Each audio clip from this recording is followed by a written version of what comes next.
something will happen if they advise you accordingly. What were you about? It's about their warning statements, my lord. Are they going to be contested? The admissibility is going to be contested. Well, that's precisely what we're trying to establish from the defense, what their stance is. Okay. But that we can clarify as we go along. But have you clarified it? I think my colleagues we're still consulting this morning. We'll hear in due course, my lord. You see, because the accused are charged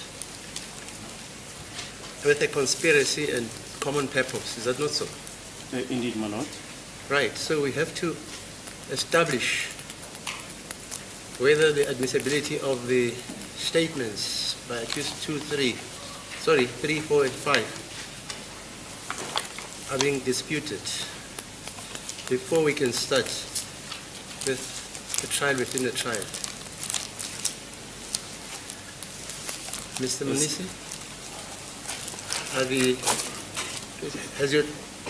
let me put it like this. According to Mr. Baloyi, apparently your client made a statement. I need to get it from the statement. What statement is it being Okay. referred to? All right. Mr. Baloyi, what statement are you referring to? To the warning statement. A warning statement. Yes. Let's say your client made a warning statement. Copies of which have been furnished to my colleagues. All right. And that pertains to accused number 4 and 5's counsels. Yes, 3 up to 5. 3 up to 5.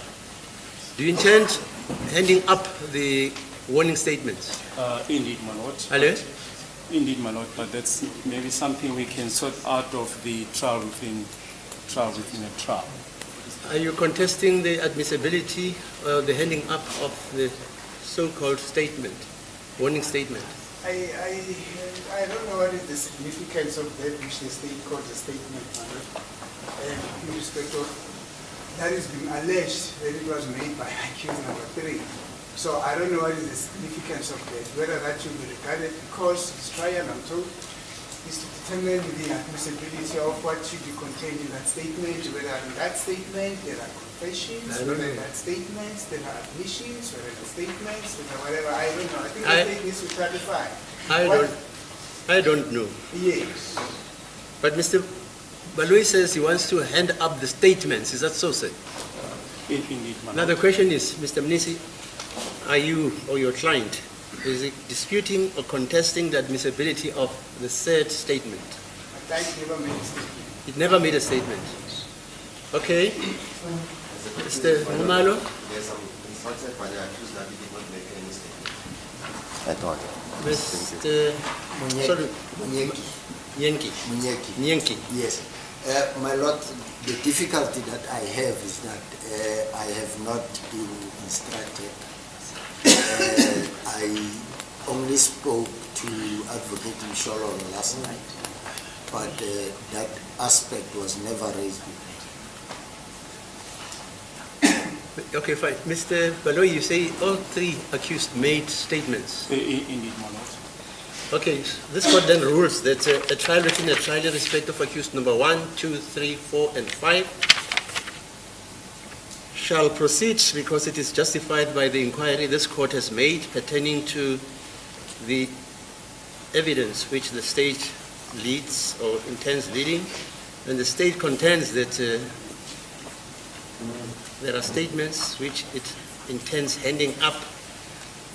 The defense, particularly Mr. Mnisi, Umalo, for accused number 5, they tell this court that they haven't taken instructions.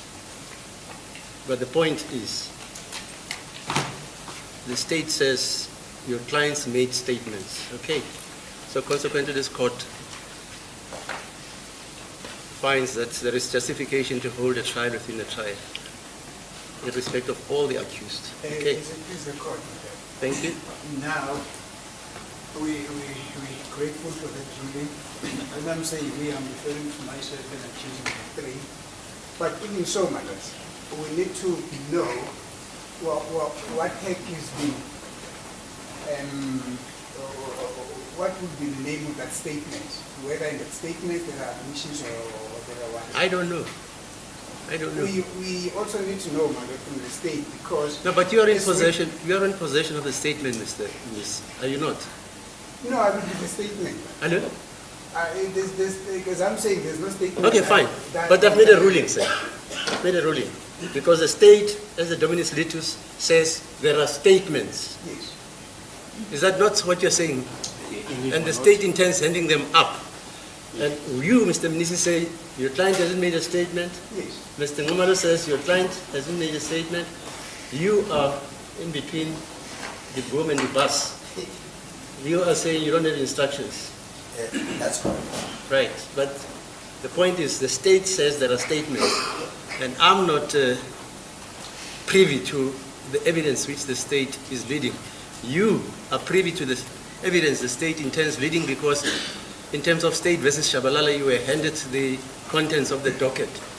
Okay, That is the concern that I had, Madam, that as we will be embarking upon this process of a trial within a trial, we want to know exactly the case that we are going to be facing as it will be put forward by the state, whether we'll be looking at a statement that amounts to admission or what. We cannot just get into a trial within a trial, Madam, without knowing exactly what is it that the state want to allege against us. I don't The know what... statement is No, Mr. Mnisi, it's a please, generic term. please, Mr. Mnisi, please. The state advises the court that your clients have made a statement. Yes. All of you, 2, 3, 4, even 1 and 2. Yes, And you are saying no statements were made. yes. Fine. That will transpire and when the evidence is being led by the state, whether there is a statement or there's no statement. Thank you, Madam. Fine. But this court has made a ruling that a trial within a trial should be established and to be held after this court has made inquiries. Not a court which just out of the blue said, hey, trial within a trial. I've made inquiries. And these inquiries, in terms of the law, satisfy the need for the establishment of a trial within a trial. Yes, Mr. Baloi? Ilokhu inkantolo kushoyo ukuthi-ke kuyobanjwa-ke lento esibiza i-trial within a trial. Uxoxwa-ke okanye-ke ukuculwa kwecala phakathi-ke kwenkambo lena yokuthi siloku siphula icala. Ngamanye amazwi-ke khona izinto ey'thize okungukuthi kubangisana ngazo, inkantolo iyo-check-ke okanye iyobheka ukuthi ngabe lezo zinto-ke meyingxenye zobufakazi ey'ngamukelwa yinkantolo njengoba umbuso usho ukuthi khona iy'tatimende ey'thize ey'zofakwa la enkantolo njengengxenye yobufakazi. Isona sizathu esenza ukuthi sibe ne-trial within a trial ngeleyo bafuthi. Sorry, just before you start, Mr. Baloi, Mr. Mnyeki, my lord. Can you take instructions from your client whether he admits the admissibility of the statement? If he hasn't made a statement, I don't know. But can you take instructions? If there is a statement or if there is no statement, what are your instructions? As it pleases the court. Just take instructions.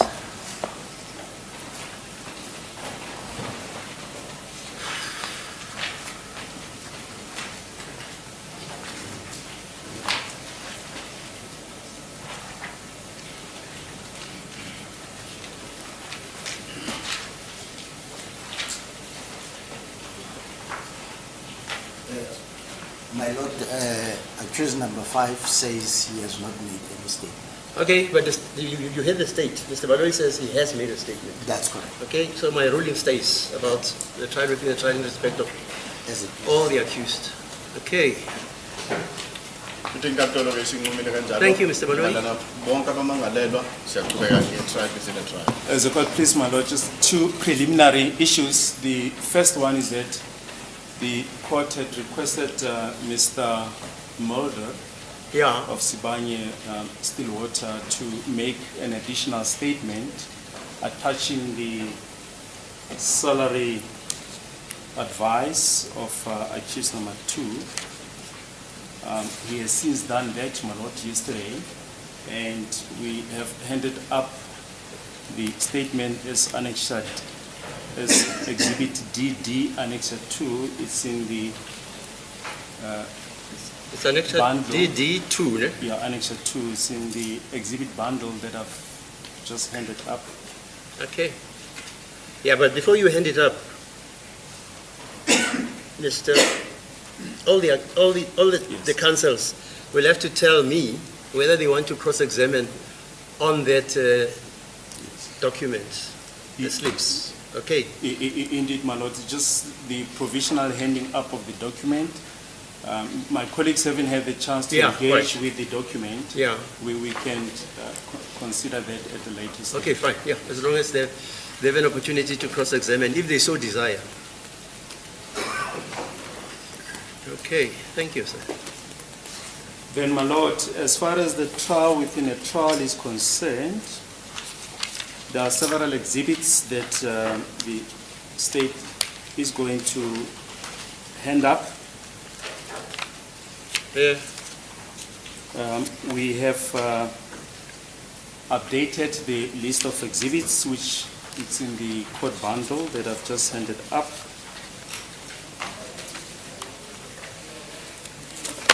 What is new, my lord, on that updated exhibit list are the following. From number 64, Exhibit AA was a statement of Constable Sizwe Zungu. Zungu, right?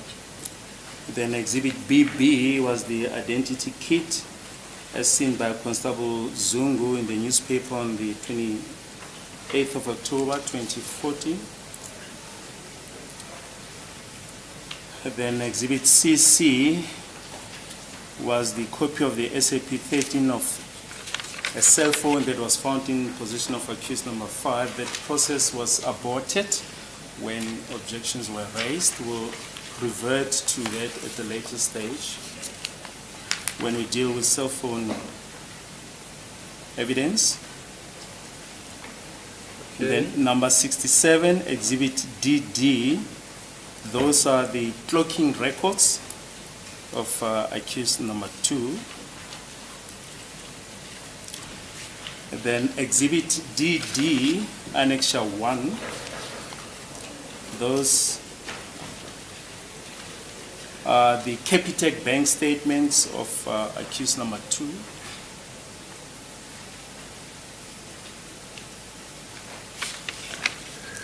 Then Exhibit DD is what we've just handed up. There's the Annexure 2, Exhibit DD, Annexure 2. It's an additional statement of Mr. H. Mulder.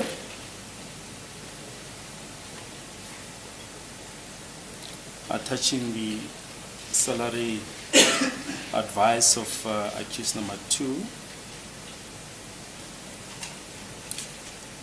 Okay. Then the exhibits that the state will be using in a trial within a trial, mainly today, it's Exhibit EE. Exhibit EE will be the charge sheet of the proceedings in this matter in the lower court. It's also in the court bundle.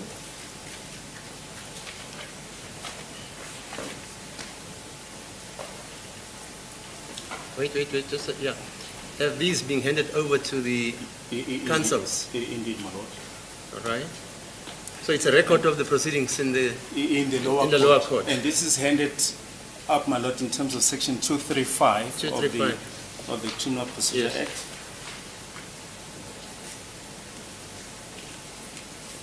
Okay. Then exhibit number 69 is Exhibit FF, which is also in the court bundle. That will be the confession pro forma for accused number 1 to Lieutenant Colonel Mboto on 30 May 2020.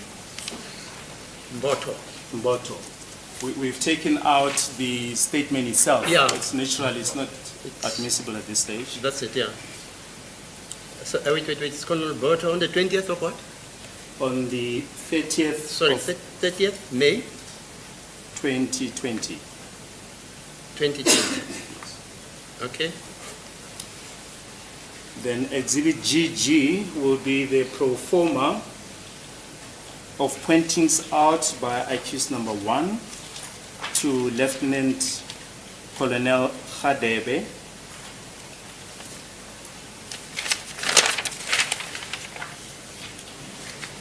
On 5 June 2020, it's also in the court bundle. Right.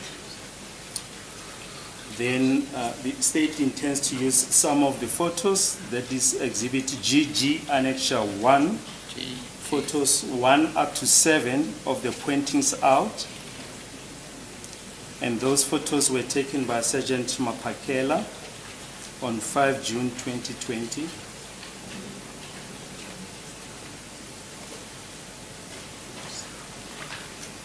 It's Mapakela. Yes, Mapakela. All right.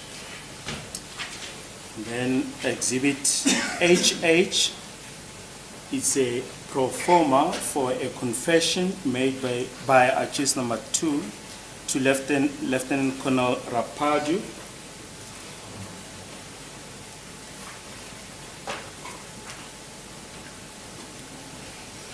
Okay. On 19 June 2020. Okay. Then Exhibit JJ will be a pro forma of a confession by accused number 2 made to Magistrate Gronier.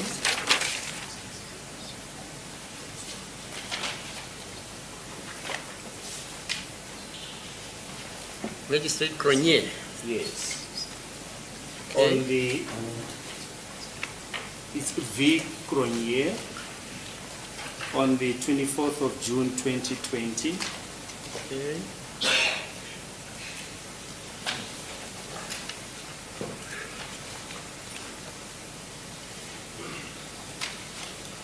We have deleted any parts that are inadmissible at this stage, and all those pro formas do not include the statements that have been made until the accessibility thereof has been determined.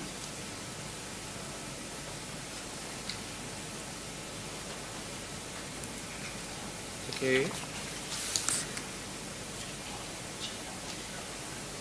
The state then calls, I haven't established from my colleagues, my lord, whether they are ready. We haven't had the chance to talk. No, they told me they're ready. Mr. The CPD was the only one who was not ready on Thursday, is it? On Wednesday. But the other councillors all told me that they're ready.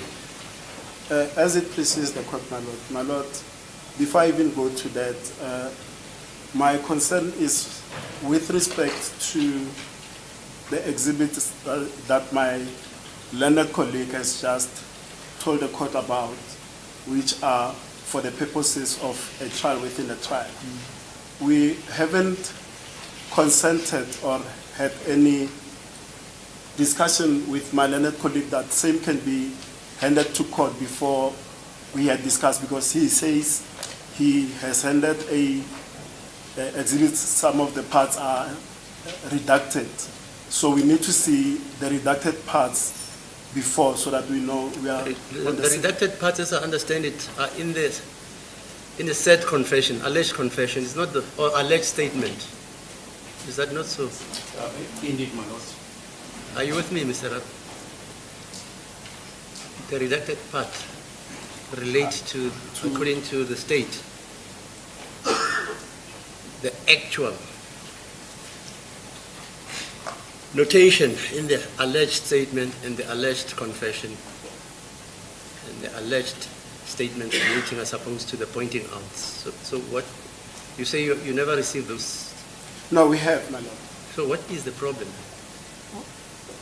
My objection was, I didn't hear that he says the redacted parts pertain only to the document, I don't know whether it's a statement or whatever, let me say document. Yeah, you're for right, this purpose. document. That's the purpose.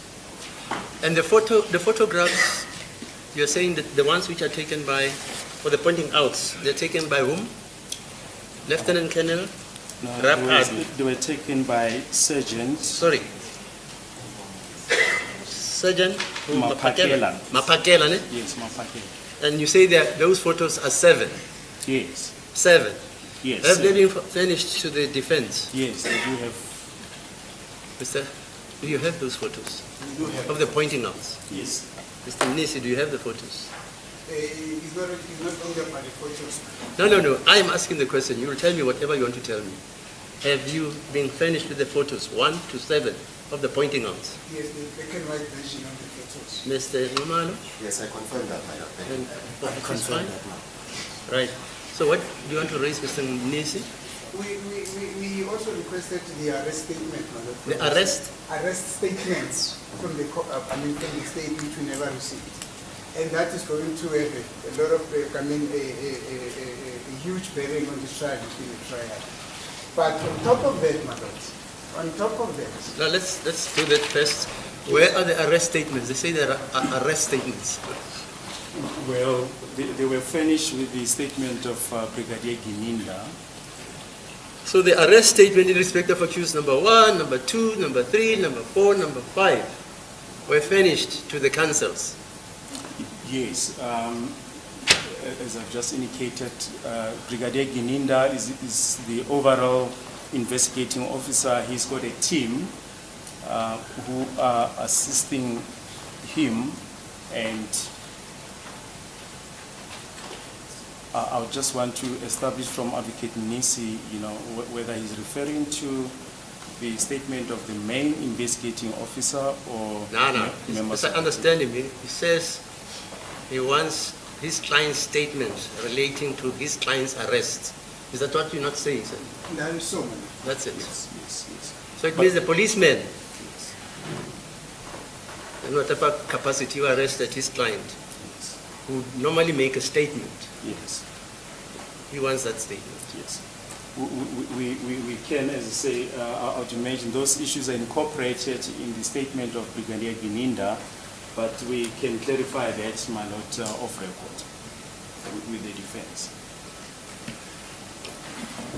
What else, Mr. Misi, is outstanding according to you? Number 2, my lords, with regard to the pro forma that my colleague has just referred to, I've been involved, fortunately, in a lot of stuff within the tryout.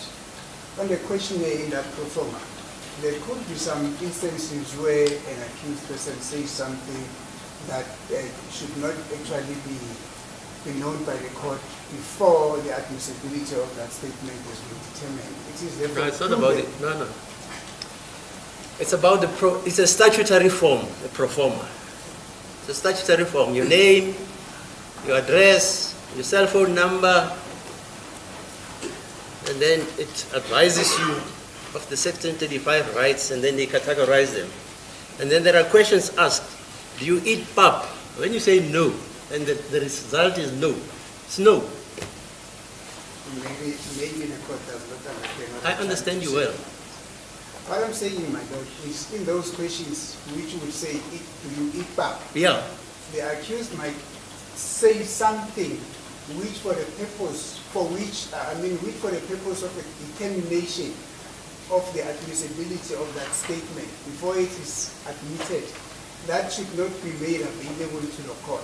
In other words, that portion should then be deleted, or it should be No. concealed.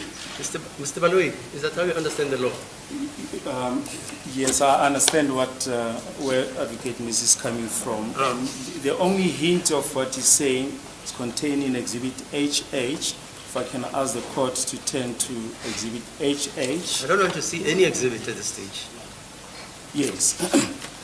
There's a portion that we have deleted. I think I did say that when I introduced the exhibits. I said all the portions that are not admissible at this stage have been expunged. Okay, so all the portions which are not admissible at this stage, you're saying they are expunged. Yes. Mr. Munisi, that's what he's saying. What are you saying? The procedure, my lords, is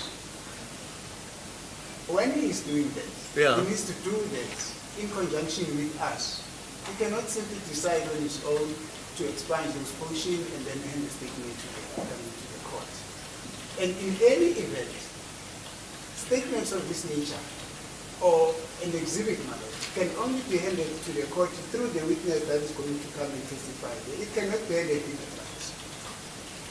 But more important is the statement and the parts that have been deleted. That should be done in conjunction with us so that we know what is it that should be deleted. Because we may think that this is not necessary for it to be deleted when we are of the view that it should actually be deleted. We cannot merely to decide to delete portions and then hand over the statement to the court. We can't do that. And as a court, please, my lord, as far as the confession of accused number 1 is concerned, that issue doesn't arise. Those are the clients of Mr. Ramsipili. I suppose if there are any concerns, he would have raised that. But I can assure the court that, we tried with a fine-tooth comb to go through that. If there's anything that we've missed, my learned friends are at liberty to draw attention to that. But as far as the witness who is just about to come now is concerned, that issue doesn't arise at all. We can perhaps during the adjournment discuss that matter with the defense. Do you have the Constitution? Because this court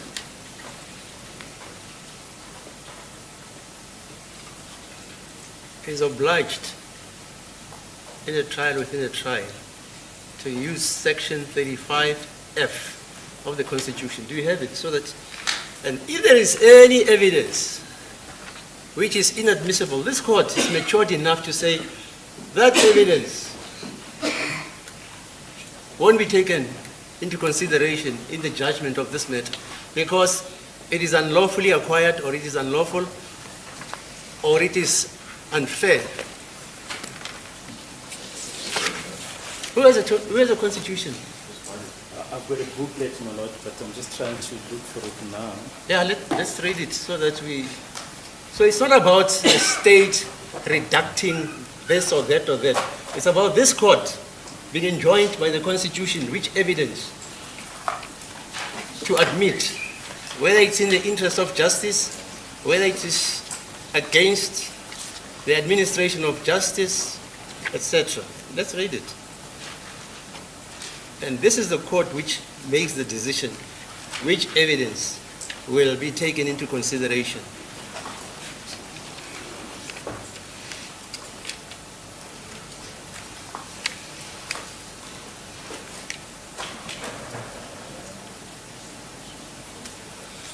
Yeah, we'll just read. Yeah, maybe we should just read section 35, all of it. Although it is F, which is an issue.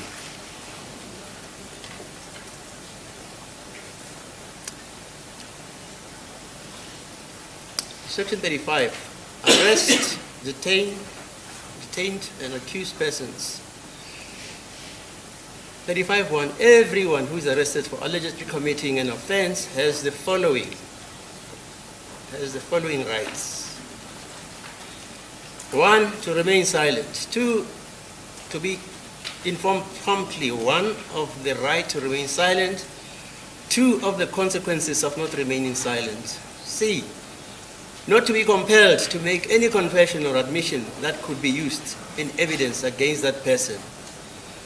D, to be brought before a court as soon as possible, reasonably possible, that not later than 1, 48 hours after the arrest.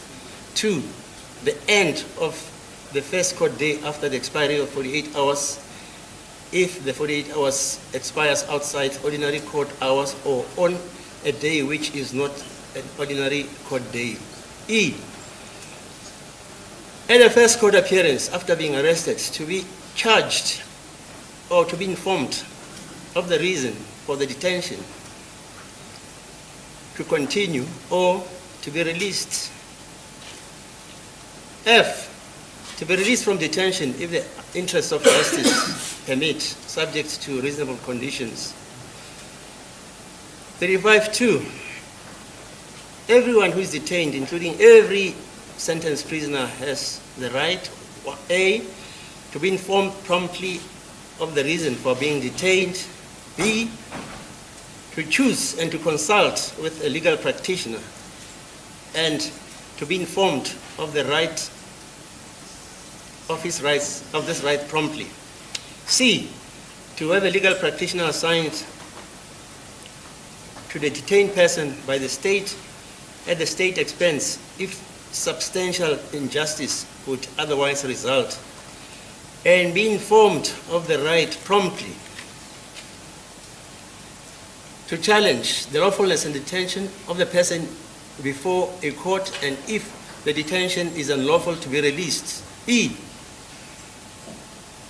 to conditions of detentions that are consistent with human dignity, including at least the exercise and the provision of state expenses, of adequate accommodation, nutrition, reading material, medical treatment. F, to communicate with and be visited by persons.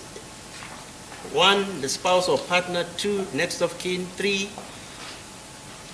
chosen religious counselor. 4, chosen medical practitioner. 35.3, every accused person has the right to a fair trial, which includes the right, A, to be informed of the charge with sufficient detail to answer it.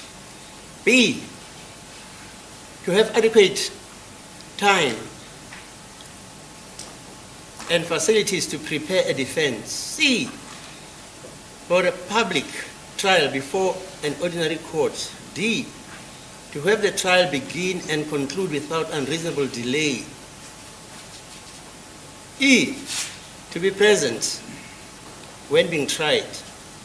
F, to choose to be represented by a legal practitioner and to be informed of this right promptly. G, to have a legal practitioner assigned to the accused person by the state at the state expense if substantial injustice would otherwise result, and to be informed of that right promptly. H, to be presumed innocent, to remain silent and not to testify during the proceedings. I, to adduce and challenge evidence. J, not to be compelled to give self-incriminating evidence. K, to be tried in a language that the accused person understands, or that, if that is not practical or practicable, to have the proceedings interpreted in that language. F, not to be convicted for an act or omission that was not an offense under either the national or international law at the time it was committed or omitted. M, not to be tried for an offense in respect of which an act or omission for which that person has previously been either acquitted or convicted. N, to the benefit of the least severe of the prescribed punishment if the prescribed punishment or the offense has been changed between the time that the offense was committed and the time of the sentencing. O, the right of appeal or review by a higher court. You must be accorded that. 4, whenever this section requires information to be given to a person, that information must be given in a language that the person understands. 5, evidence contained in a manner that violates any right of the Bill of Rights must be excluded if the admission of that evidence would render the trial unfair or otherwise be detrimental to the administration of justice. This is what enjoins me.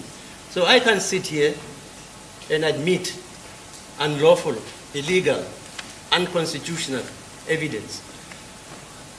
Section 35(5) says, Evidence obtained in a manner that violates any right in the Bill of Rights must be excluded if the admission of that evidence would render that trial or the trial unfair or otherwise be detrimental to the administration of justice. So if that form contains any evidence which is unlawful, unfair, illegal, unlawful, or it is acquired unlawfully, then this court can't admit it. That's what the law says. So, Mr. Baloyi, I can assure Advocate Mnisi that if, and we can cut through to the chase on this matter, if there's anything he thinks should have been omitted, he can bring it to our attention. But we have taken every care to ensure that such utterances don't appear on the form. no, but he says you must do it jointly with him and his colleagues. How you structure your case, in other words, you must discuss it with them. That's how I understand. There's no such duty, my lord, that we must Hello? discuss. There's no such duty that we must discuss that with the state. They've been furnished with the copies, and as we've indicated, if there's anything that they think, and we will not place, my lord, anything that is admissible at this stage. We are aware of the issues that is raised. We've taken every care to ensure that such utterances don't appear on the pro forma, but if we've missed anything, it's more than at liberty, my lord, to draw our attention to it. But at this stage, my lord, as far as this witness is concerned, that we are just about to call, that issue doesn't arise at all. No, but he says in respect of his client. But he just said his client didn't make any statement. Well, I don't know, that's the point. But he says if his client, if he hasn't made a statement, but if his client has answered in a manner which incriminates him, then he's got to be advised accordingly, so that should be redacted.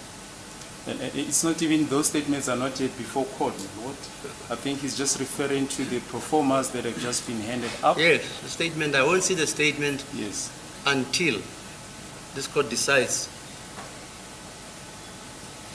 What does section 217 say? Yes. Well, if... And two let's issues- quote it. Let's quote it so that people know what the law is about. 217. Let's read it.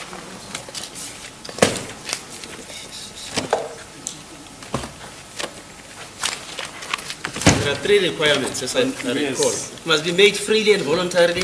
Without undue influence while Yeah, let's speaking. read it. Let's read it. Okay. Well, section 217 states as follows, my lord. And it regulates confessions. Admissibility of confession by accused. Evidence of any confession made by any person in relation to the commission of any offense shall, if such confession is proved to have been freely and voluntarily made. So the first prerequisite is that the confession must be freely and voluntarily made, and that is the exercise, my lord, that we are now busy with. And secondly, it must be made voluntarily by such a person in his sound And sober. and sober senses. So the second prerequisite is that the person must be in their sound and sober senses. And thirdly, without having been unduly influenced thereto. So those are the three prerequisites, my lord, that we currently engage with, my lord, to determine the admissibility of the statement before the statement itself can be admissible. Yes, fine. That's what the law says. Yes. And these courts can only make that finding after having heard all the arguments, all the evidence first, and all the arguments, and all the submissions by both the state and council. And Mr. Mnisi, you have the right at any stage in that pro forma form where you believe that your client, even though you say your client has not made a statement, where you believe that your client has given an answer which incriminates himself, or if, according to your own knowledge and interpretation of the law, that answer will influence this court in finding in favor of the state. And this court can tell you, I only find in favor of the law. Not the state, not the defense. I am just a servant of the law. If the law allows it, I'm obliged to do it. If the law doesn't allow it, doesn't matter. I won't allow it. Okay? That is appreciated, Madam, but this only does not, this does not only go to accused number 3. It goes to everybody. All of them, yeah. Yes. 1, 2, 3, 4, And 5, yes. The fact that I'm saying accused number 3 did not necessarily make a statement, that does not also go, I mean, that shouldn't go to accused number 1 and 2. The court has just indicated the exception of what the court just said. No, Mr. Rapelos says his client made a statement. I don't know. He says his client made a statement. And his client was done this and that and that. And you are saying your client never made a statement? Mr. Ngomalo says his client never made a statement, and correspondingly, accused number 5, counsel says his client never made a statement. What I'm saying, my lord, Yeah. is, irrespective of the fact that my client made a statement or not, the state says accused number 1 and 2, make pointing out the confessions. That does not exclude me from participating. No, it doesn't, of course. Yes. It doesn't. That is the reason why then I'm saying, my lord, today, any documents that pertains to them as well, Yes.